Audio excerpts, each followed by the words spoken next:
النبی صلی اللہ علیہ وسلم اللہم بارک لنا فی شامنا اللہم بارک لنا فی یمننا قالوا یا رسول اللہ فی نجدنا اللہم بارک لنا فی یمننا اللہم بارک لنا فی شامنا قالوا یا رسول اللہ فی نجدنا۔ میرے مصطفیٰ کریم نے فرمایا ہے میرے مالک، اے کریم مالک، اس کو راوی کرنے والے حضرت عمر فاروق اعظم ہیں، فرمایا اے میرے پیارے محبوب، ملک شام کے لیے تو آپ نے دعا کر دی، ملک یمن کے لیے آپ نے دعا کر دی، لیکن یا رسول اللہ یا حبیب اللہ ملک نجد کے لیے بھی آپ دعا کر دی۔ خالق کائنات پیارے پیغمبر نے ملک شام کے لیے دعا کیوں کی؟ اس لیے کی کہ ملک شام میں اللہ کے پیارے پیغمبر پیدا ہوئے، ملک شام میں اللہ کے پیارے پیغمبر پیدا ہوئے، لیکن ملک یمن میں اللہ کا کوئی نبی پیدا نہیں ہوا۔ لیکن اس نے دعا کیوں کی؟ ملک یمن کے اندر اللہ دے پیارے نبی دا پیارا غلام ہے جس کا نام حضرت اویس کرنی ہے، ایک کے غلام حضرت اویس کرنی یمن دے نہیں۔ اس واسطے مصطفیٰ نے دعا کی تھی مالک یمن والوں بھی برکت دے دے، ملک شام والوں بھی برکت دے دے، فی نجدنا۔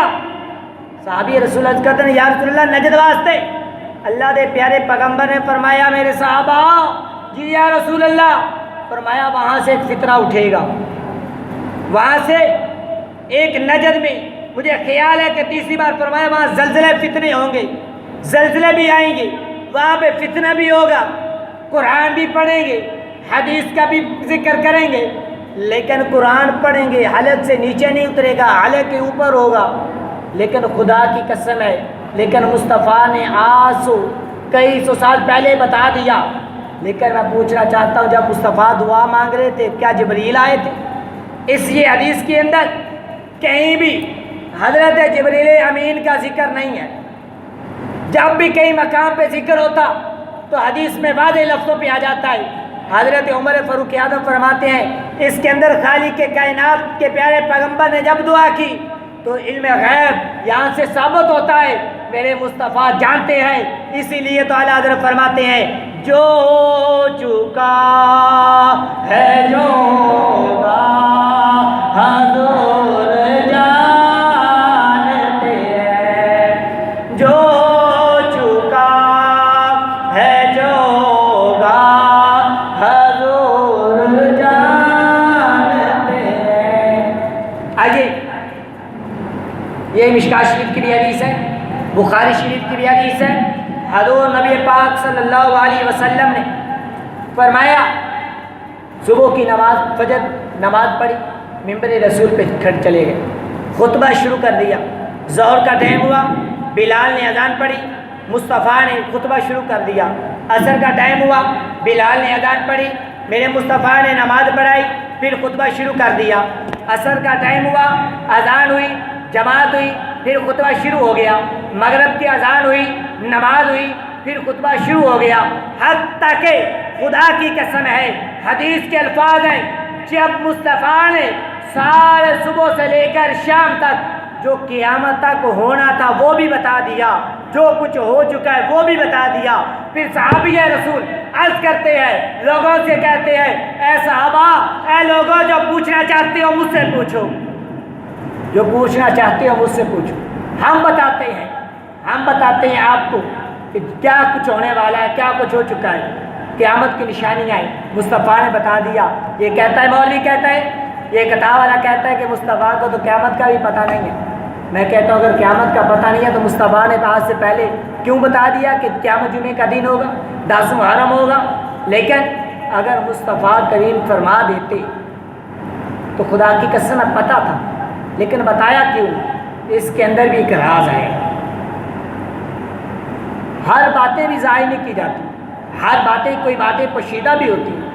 میرے محبوب علیہ السلام مجھے خدا کی قسم ہے، لوگ سائنسدان ٹیکنالوجی کو مانتے ہیں۔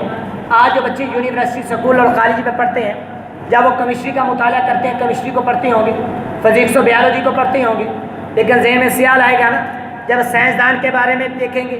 سائنسدان زمین کے اندر سونا کہاں ہے ترقی کر گیا نا، پتہ چلا کہ بچوں کے ذہن میں سوال اٹھے گا نا، اپنی ایمانداری سے بتانا، بچوں کے ذہن میں سوال نہیں آئے گا، بچے ضرور سوچیں گے یار نبی کو اگر یہ کتاب کا مطالعہ کریں گے، نبی کو تو غیب کا پتہ نہیں ہے، سائنس اتنی ترقی کر گئی کہ زمین کے اندر جہاں پہ سونا ہے وہ بھی بتا رہا ہے، تیل کس جگہ پہ ہے وہ بھی بتا رہا ہے، سورج آسمان پہ کتنی بلندیوں پہ جا رہا ہے وہ بھی بتا رہا ہے۔ میں کہنا چاہتا ہوں جب ہمارے بچوں کے دلوں میں یہ بات آئے گی تو کیا بچے نبی کے علم غیب کو تسلیم کریں گے؟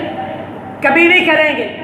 لیکن خدا کی قسم ہے جب حدیث کا مطالعہ کرتے ہیں پھر پتہ چلتا ہے، خدا کی قسم میرے محبوب علیہ الصلوۃ والسلام نے مشکوٰۃ شریف جلد نمبر 8 کے اندر فرمایا، محبوب علیہ الصلوۃ والسلام 14ویں رات کا چاند چمک رہا ہے، مصطفیٰ نے اماں میری تے تہاڑی ماں اماں عائشہ صدیقہ دی گودی دے اندر سر مبارک رکھے ہوئے ہے، میرے مصطفیٰ کریم دی بارگاہ دے اندر میری تے تہاڑی روحانی ماں اماں عائشہ صدیقہ رضی اللہ تعالیٰ عنہ سے پوچھ فرمانے لگی، عرض کی یا رسول اللہ یا حبیب اللہ، کیا آسمان کے ستاروں سے زیادہ کسی کی نیکیاں ہیں؟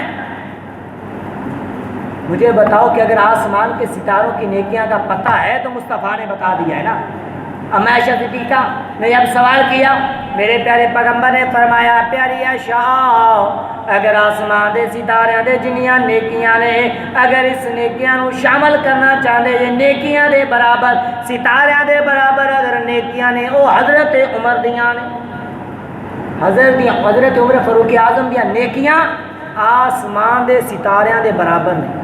ہن آسمان دے ستارے کنے نے سانو نہیں پتا، یہ مصطفیٰ جانے یا مصطفیٰ دا خدا جانے۔ آسمان دے ستارے دے نیکیاں کنیاں نے کوئی پتہ نہیں، آسمان دے ستارے کنے نے کوئی پتہ نہیں۔ اگر آسمان دے ستاریاں دا پتہ چل جاوے تو پھر سانو عمر دی نیکیاں دا بھی پتہ چل جاوے۔ تو میری تو تہاڑی ماں اماں عائشہ صدیقہ دی اکھاں چوں ہنجو آ گئے، رونے لگی۔ مصطفیٰ کریم نے فرمایا، اے پیاری عائشہ آخر رو کیوں رہی ہے؟ عرض کرنے لگی، یا رسول اللہ صلی اللہ علیہ وسلم میرا باپ آپ کے ساتھ رہا، غار میں ہے، سفر میں ہے، حجر میں ہے، خوشی میں ہے، غمی میں ہے، ہر حال میں، ہر قول میں، ہر فعل میں آپ کے ساتھ ہے، لیکن میرے باپ کی نیکیاں کم ہیں۔ مصطفیٰ نے فرمایا، پیاری عائشہ تیرے باپ کی ایک نیکی حضرت عمر فاروق اعظم سے بھی زیادہ ہے، ایک نیکی آسمان کی نیکیوں سے بھی اعلیٰ ہے، افضل ہے۔ فرمایا وہ نیکی وہ کون سی ہے؟ حضرت اماں عائشہ سے فرماتی ہے وہ کون سی؟ فرمایا وہ غار والی، جب سانپ ڈنگ مارتا تھا حضرت ابوبکر صدیق ڈنگ کو تو برداشت کرتے رہے لیکن میری نیند پہ خلل نہ آنے دیا۔ یہ نیکی غار والی آسمان کے ستاروں سے بھی بڑی ہے۔ تو آئے پتہ چلتا ہے کہ یہ واضح لفظوں کی دلیل ہے کہ مصطفیٰ غیب کی خبر جانتے ہیں۔ جو لوگ کہتے ہیں کہ خدا کو علم غیب ہے، مصطفیٰ کو علم غیب نہیں، خدا کی قسم ہے قرآن پاک میرے سامنے موجود، میں علل اعلان کہتا ہوں اگر کسی کے اندر اتنی ہمت ہے میری بات کا جواب دے دینا۔ جو لوگ کہتے ہیں خدا کو علم غیب ہے، خدا کے علاوہ کوئی کسی کو نہیں جانتا، یہ مولوی بھی کہتا ہے خدا کے بعد کوئی علم غیب نہیں جانتا، اللہ کے سوا کسی کو غیب نہیں۔ میں کہنا چاہتا ہوں اے ملا جی مجھے بتا دو رب کو علم غیب ہے، میں کہتا ہوں رب کو علم غیب نہیں۔ میں کہتا ہوں خدا کی قسم اٹھا کے کہتا ہوں خالق کائنات کو علم غیب نہیں ہے۔ سوال ہے ذہن میں، علم غیب کیوں نہیں ہے بھائی؟ قرآن کہتا ہے، ہر بندہ کہتا ہے اللہ تعالیٰ کو علم غیب ہے۔ میں کہتا ہوں کبھی اپنی عقلوں سے بھی کام لو نا، ہر بات نہ کہہ دیا کرو۔ غیب تو وہ ہوتا ہے جو چیز پشیدہ ہو، جو نظروں سے اوجھل ہو، پتہ نہ ہو پتھر کے زمین کے نیچے کیا ہے۔ اگر مسجد کی ٹیک کے اندر اگر کوئی مٹی سونا ہو، اگر میں آپ کو بتا دوں یہ سونا ہے، یہ تو غیب ہوا کیونکہ مجھے تو پتہ نہیں۔ اگر ایک بندہ یہاں پہ موجود ہے اس کو پتہ ہے یہ جہاں پہ سونا ہے تو اس کے لیے تو غیب نہیں ہے۔ تو اپنی ایمانداری سے بتاؤ خالق کائنات کی بارگاہ کے اندر کڑی ایسی چیز ہے جو رب کو پتہ نہیں۔ پہلی دلیل جڑے کہتے ہیں اللہ تو علاوہ کسی نو غیب نہیں، اللہ نو غیب ہے، میں کہنا رب نو علم غیب نہیں۔ کیوں؟ اس واسطے کہ خالق کائنات کی بارگاہ کے اندر ایسی چیز ہے کڑی جڑی پوشیدہ ہے، جڑی رب جاندا نہیں۔ پتھراں دے تھلے کی رب جانتا ہے، زمین کے نیچے کیا رب جانتا ہے، ارے تیرے دل میں کیا رب جانتا ہے، تو کرتا کیا ہے رب جانتا ہے، تیرا ارادہ کیا ہے رب جانتا ہے۔ میں کہتا ہوں اگر رب جانتا ہے سب کچھ تو پھر غیب نہیں، غیب تو وہ ہے جو پتہ نہ ہو، زبان سے کہہ دیا جائے وہ بات حقیقت ہے، تو اس کو تو غیب کہتے ہیں۔ اگر اسی طرح آپ کو ایک مثال دے دوں، اب کسی کو کوئی پتہ نہیں ہے کہ میری مٹھی میں کیا ہے، اب آپ کی تمام لوگوں کی نظر میں یہ مٹھی غیب ہے۔ اگر کوئی مائی کا لال یہ بتا دے کہ یار تیری مٹھی میں یہ چیز ہے تو یہ تو ہو گیا غیب، کیونکہ پردے کی یاد میں کسی کو پتہ نہیں، کیونکہ مجھے تو پتہ ہے۔ اگر میں کہوں کہ اس کے اندر ایک تنکا ہے تو یہ غیب نہ ہوا، کیونکہ مجھے پتہ ہے۔ اس لیے خدا کو علم غیب نہیں ہے، خدا نے جتنا بھی غیب کا علم ہے اپنے نبیوں کو عطا کیا ہوا ہے۔